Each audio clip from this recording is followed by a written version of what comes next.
had actual social power or some kind of like power, not power, but like, I don't know.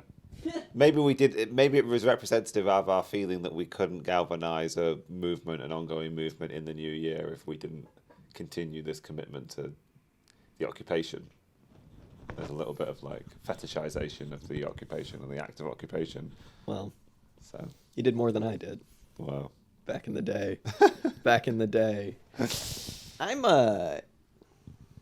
Today has saved me because this is a good cup of tea, but I think I've been slowly coming to the realization that I might not like tea. you don't like tea. I'm not, which I don't know if I should be saying that, but I feel like it's just something to do and not so much like a. Yeah, I'm not offended by that, Jack.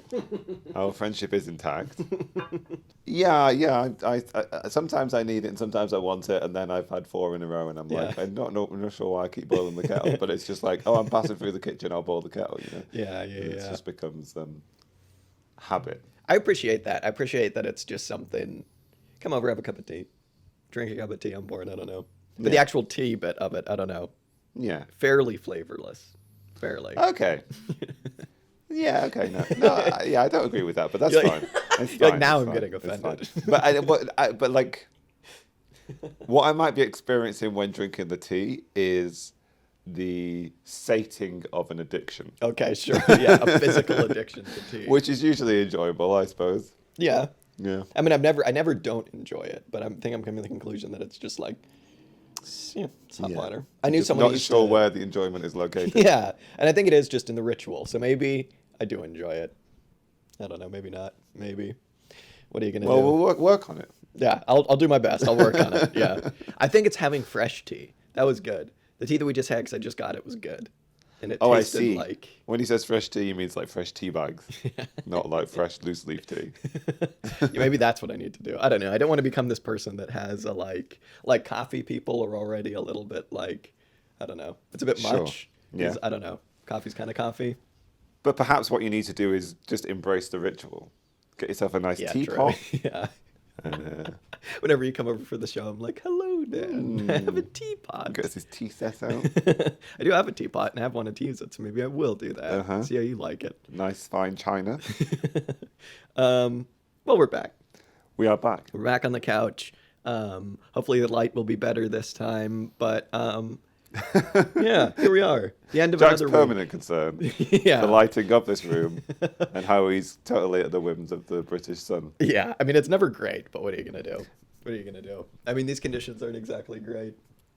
We're making it work. Yeah. It's a comfortable couch, so we're here. End of another week, Dan, and we only just kind of figured out what we might talk about, and we might talk about the strikes, the ECU strikes. The strikes. To do a little and bit about the it. students. And the students' involvement with the strikes. I've come away this week, for those of you who don't know, at our university, the university that I work at, there's Wednesday, Thursday, Friday, we were all on strike, and then there's going to be some action sort of strike stuff going on. University and Colleges Union has been striking, probably will strike again very soon, over pensions, over just firing people. I mean, in reality, what it is, right? Inequality, like it is just marketization of schools, but they're making it seem like it is these 4 very specific things. Those will be on the screen, maybe, hopefully, because I forget all 4 of them. Yeah, they're calling it the 4 fights strike. 4 fights, which doesn't yeah. actually roll off the tongue very well. The but 4 fights. and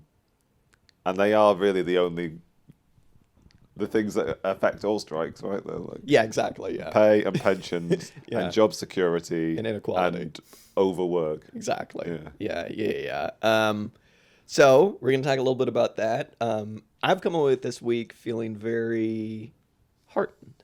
And I felt a bit of a sense of community, I think, that I haven't felt in a very long time. Maybe since leaving home, just in terms of like, I didn't know a lot of the people who were going to be on the picket lines, but it's good not only meeting people of similar mindsets and like kind of radicals and stuff like that, but also just like, I don't know, you realize when the struggle all comes home and it's like, oh, this is like my material, like, you know, like living that's at risk. And it is for all of these other people as well. And people come together and they do action and they do stuff. And it's made me feel really good. Yeah, I had a similar experience. I'm not a UCU member because Ally. I'm not in a position to be a UCU member. But I did attend one day of the strikes just to see what was going on. And be solidaristic. And I had a similarly affirming experience.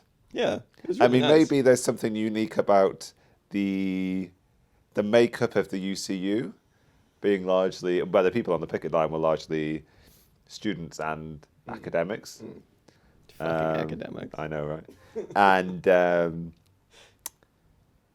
so something about the sort of like quote unquote consciousness or the sense of, I don't know what action it is they're intending to take. I don't know whether that necessarily comes from their role, I suppose, as intellectuals, because there is also quite a long history. This is a protracted struggle in various stages. It's been going on for the best part of a decade. I remember in 2011 there were protests. No, there were protests. There were strikes by the UCU at the university that you now work at. And then ongoing in 2018 and for a really protracted period in 2018. When my understanding, like the primary thing that's animated most of the strike action by UCU over the past decade has been efforts to downgrade the pension. And my understanding is that the UCU extracted quite significant concessions from the collective body that it represents the administration of the various universities in the UK. I think it's called Universities UK. But I didn't know that there was such a thing. Oh my god. So yeah, the UCU won quite significant concessions in 2018, but then there was another strike wave at the end of 2019 into 2020. Yeah. And then once again followed up by this one now. Yeah, I'm a little worried about just the like. We talked about this a bit on the episode, or last podcast episode, about like kind of the idea of the rolling strike and this just like ever perpetual like wave of strikes. You strike for a couple days in this semester and then you strike again then. And because it is all like, when you're going to start, when you're going to stop. I wonder to what extent this is just going to kind of become the norm. And I mean, like in the academic industry or whatever, as well as like other industries. I don't know. It seems like you could very easily see this as just something that everyone just kind of has to live with. If you're a student or something like that, and it's like your teachers will probably be going on strike, and the professional services people who are the better people will also be going on strike. Like, I don't know. It's a little worrying, but it's also very heartening because they're already talking about more strikes next semester and stuff like that. I don't know. Yeah, if you became a student in, say, 2018 or 2019 in the UK, Yeah, not great. with the exception of the period of education that was lost to COVID, Yeah, oh God, yeah, Jesus. a vast quantity of the teaching hours that you were expecting to receive, I suppose, which is not vastly many. Yeah. If you take a degree in the UK. Yeah. A vast number of those have also been lost to strike action by UCU. Yeah. And it seems like the only way that they're in a position to actually... Well, one, they're in quite a fortunate position in that... maybe it's an unfortunate position, I don't know, maybe it's something we can think about. Because the year is structured in such a way where there are only discrete periods when their action can really have a sort of like pointed impact. Yeah. You end up... end up really having to take their action in the two main, like... either the spring or the autumn terms of the university, the academic year. And back in 2018, a lot of the spring term, it felt like the UCU were just permanently on strike. And it wasn't that wasn't actually how it worked. I think they escalated the number of days per week that they were on strike from like 1 the first week to 2 the next week to 3 kind of thing, and sort of ramped it up. And it may have only been like a 6 or 8 week period and not for the whole 12 weeks of the term. But it did feel like a permanent halting of work, and the academic and the educational environment in the university was fundamentally changed from my sort of outsider position looking in. I think there are two things too that also are they're interesting, I suppose. One of them is the class composition of these strikes, being one that is fairly middle class. I think I was, at least out on the picket lines, I was one of the only professional services in America that would just be like admin people out on the picket lines. It was mainly academics, and the people who showed up were mainly the academics who wanted to show up. Well, this isn't true. There were a lot of academics who showed up to be the academic who showed up, if you know what I mean, to be the academic on the picket line. I kind of got that feeling. That isn't the majority, and like I said, I came away with it from the whole experience feeling really great. But there is that social element of it, which is like, this is the cool thing to do, and I wonder if that helps or hinders the movement. You know what I mean? If it is like people who are maybe on the fence about coming out to strike, who are like, well, are they just doing this because it's a cool thing to do? And if it's just a cool thing to do, then that's kind of a pain in the ass because they're giving us more work to do. And why would I join the union or whatever? Yeah. Yeah, I don't know whether you can perceive it as being the cool thing to do, or I suppose you could probably turn that incentive structure around and say like a desire amongst people to be part of that collectivity. Sure. Yeah. If the sense of camaraderie and collectivity in the workplace is predicated on a certain relationship to the trade union and to the industrial action, and also if a certain amount of enjoyment of the experience of being in the workplace, working in that workplace, stems from an association with that trade union, then it's almost a positive influence. Like it's not necessarily a negative thing pushing people toward involvement. There could be a positive side to it, kind of thing. Sure, absolutely. If I guess we want workers' organisations to have a place within the social existence and the social life of the people who are involved in them. I mean, like I'm straying here quite wildly from a very limited case to like extrapolating wildly, but like there is something there. That's not necessarily a negative thing, right? Like, yeah, I know that's true. That's true.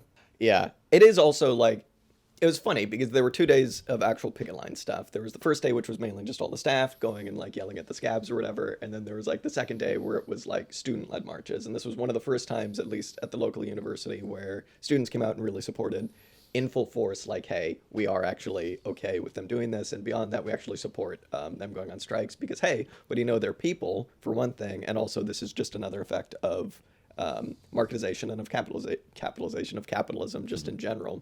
And I'd said on the episode that this is like more and more students are coming out because they recognize that this is the world they're going to have to go into. Hey, if you want to join academia or if you just want a job in general with some schmuck like me, like you're going to have to deal with the 0 hours contract crap. You're going to have to deal with the kind of like pension stuff, the cuts in pay, the workload, all of this stuff, the inequality. But also like, I really realized that that second day was the much more radical day because, you know, you always hear about the like radical Marxists in the university campuses, but in reality, it's like university campuses are just filled with like progressive liberals, perhaps radical liberals who have like, you know, listened to some podcasts where they say the word Marx in it or something like that. You know what I mean? But like, yeah, it really became apparent that that second day was a much more radical day. If for no other reason than that students came out who were actively calling themselves Marxists or anarchists or whatever, and it was something beyond, hey, my pay's getting cut. Because that's what it is for a lot of us. It's like, hey, I might get fired. Hey, my pay's going to get cut. But in reality, the only thing that can get everybody to come out and everybody to show solidarity is realizing the root of all of this stuff, which is capitalism and is turning universities and education into a commodity. But like, students, I think, are in the best position to realize that. Which is strange, right? Because you'd think that it would be the like academics or whatever, but I don't know, maybe it's just that they're youths. Yeah, I mean the UCU have become, or the academics have become, quite a radical workforce in the sense that they have they have a lot to protect, you know. Yeah. They are. I mean, obviously they're suffering a lot at the moment. You only have to speak with anybody who's working at a university, particularly the one that we're referring, or we have direct experience of, to hear the huge amount of strain that academics have been put under the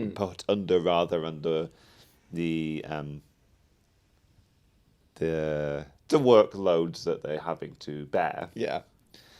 But at the same time, like, if there are academics who are on a relatively good contract, they have a relatively good pension, they have a lot to protect, you know. So like they're radical in their they're defensively radical, I suppose. Yeah. The student, on the other hand, as a kind of like political subject, has always been quite a curious one. Obviously, like a lot of hay has been made of them in history, or in the history of the 20th century, I suppose, or the second half of the 20th century, perhaps. I mean, obviously they're like a very wide segment of sort of social life, and they represent Yeah. all tendencies and positions and ways of thinking and ideological frameworks. But there are interesting aspects of that subjectivity, right? As you say, they're in a potentially quite a precarious position. They hope for advancement into either academia, perhaps in a few cases, but also like relatively privileged middle class life. Yeah. But also, there has been a lot of discussion recently about the sort of disintegration of sort of a middle class existence in middle age as being one that can be inspired to by today's youth, I suppose. Counting myself as amongst the youth. The youths. Well, it's also like back home, it's like having a college degree now is just like having a high school degree used to be, except you're in debt like 50 grand. So Yeah. it's like you're expected to have it. And I would imagine that's what's becoming more and more the norm here. They encourage people to come and just get in debt. And then it's like, wow, I have a degree in like English. What kind of idiot would do that? You know what I mean? Yeah. It's like, what am I supposed to do with Yeah, this? I mean, I don't know, and I don't have any evidence directly for what is going on in the brains of the student body of the UK, right? So, but it's interesting because, like, clearly the marketization or the commercialization of universities has been going on for with real accelerated pace over the past decade, but over the past several decades, really. Has sought to create an adversarial relationship between the lecturers and the students. The students are buying a certain commodity, an education and a diploma and a potential future of some sort. Status. Status, exactly, yeah. And they expect to get what they've paid for, and the sort of like the structure of the commercialization process is creating this relationship whereby if they're being denied what they paid for by the industrial action taken by their lecturers, it's naturally going to lead to a certain adversarial relationship between the two. Yeah. And that certainly does manifest itself in the minds of some students. At the same time, you're right to point out that it's become blatantly obvious to a lot of people, I think, that the students are just kind of like a raw resource of the universities, right? They just want to get the money, they want to feed them through as quickly as possible, they want to have as little contact primarily. I mean, they're cutting contact hours, or the contact hours are relatively few. There's always seems to be this bubbling discussion of reducing the time spent at university from 3 years to 2 in this country, that I've heard said multiple times. And in sort of like a large scale or very sort of like pointed example of this was how students were treated in the last academic year, end of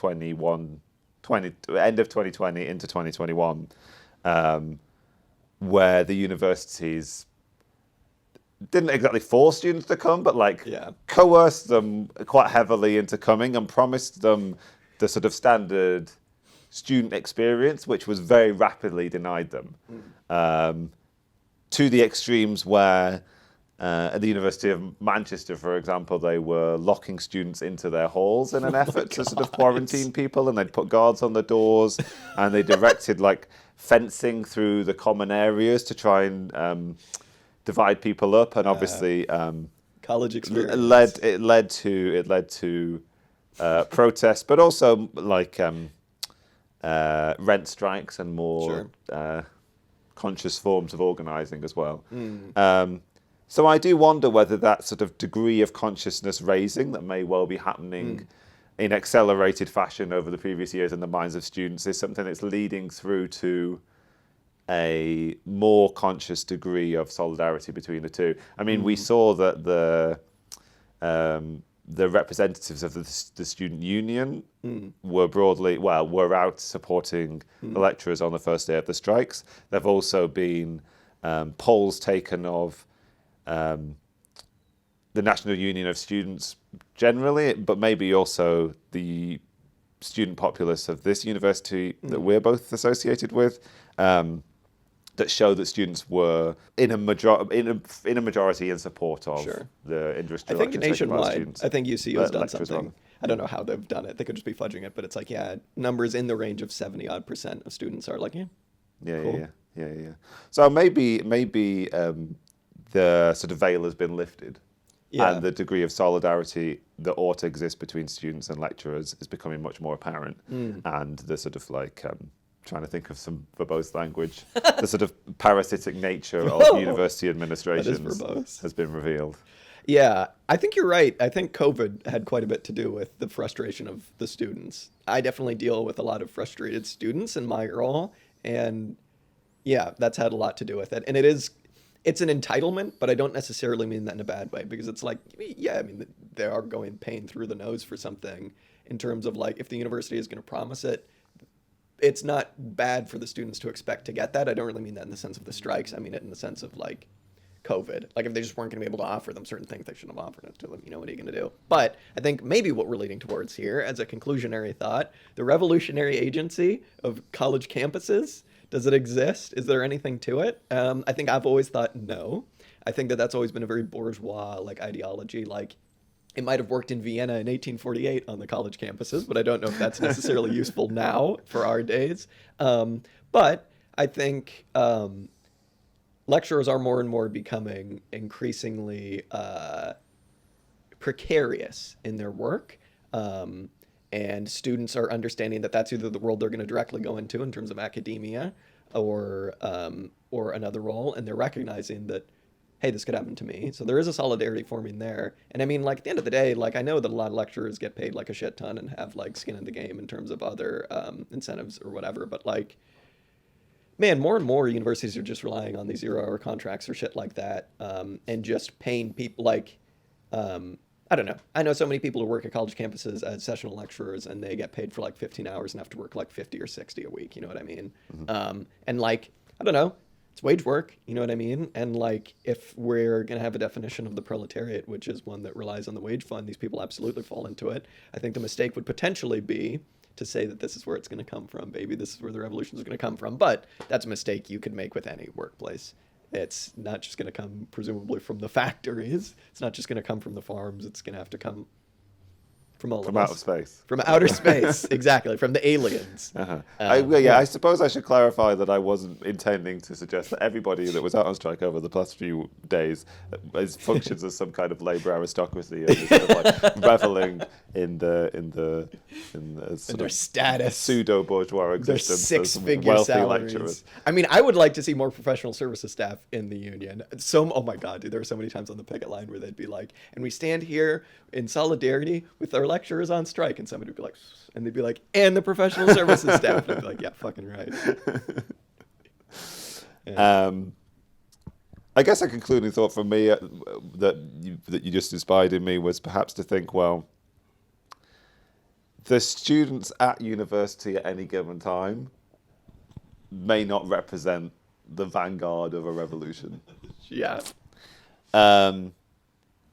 But one only needs to look at the student protest that happened in this country in 2010 when they were threatening and indeed did raise the tuition fees.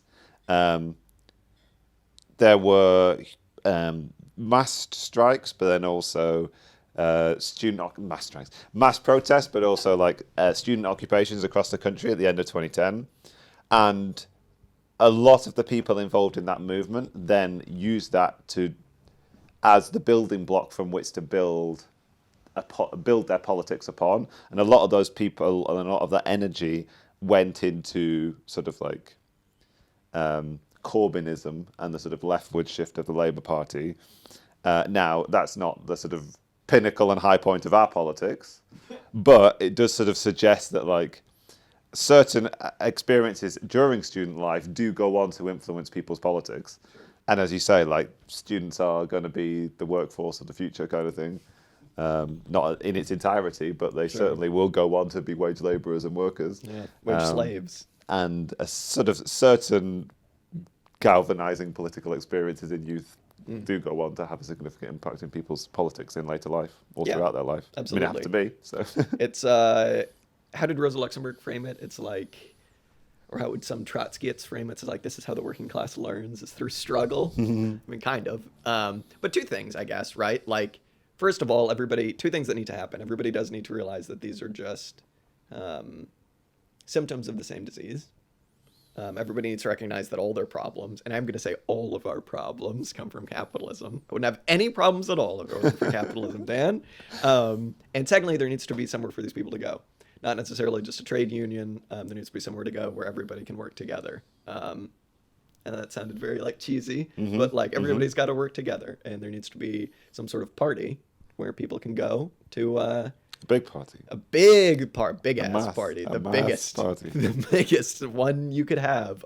There needs to be a place for people to go where the community, where the proletariat can come together as the community, and not just as, the lecturers and the professional services staff having their own individual struggle on these set days. Yes. Yeah. That's it. Yeah.